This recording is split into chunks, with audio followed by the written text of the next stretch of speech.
Hi, my name is Sarah Gustafson, and this is my intro concept map. The concept I'm answering is what is effective reading instruction for kindergarten through fifth grade students who are struggling readers.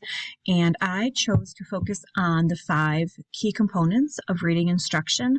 I think these are important no matter what kind of reader you're working with, that all 5 of these areas need to be worked with. The first area is phonemic awareness, and phonemic awareness is the ability to manipulate letters and sounds. Some examples of that are words, syllables, and onset rhyme.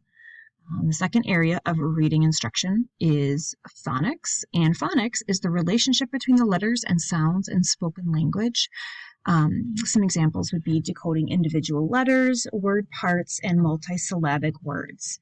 The third part of effective reading instruction is fluency, reading with appropriate speed, accuracy, and expression. And another way of saying that is reading orally as well as we speak.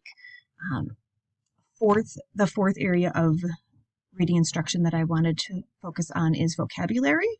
And vocabulary is not just knowing the definition of a word, the meaning of the word, but how to use it and how it relates to our world. Some examples of ways to teach vocabulary are pre-teaching the words, repetition of the words and meaning, and providing a rich context in which the students are learning. The fifth area of reading instruction is comprehension. And comprehension is understanding what is read. And it's a very short, simple little definition, but it's so much bigger than that.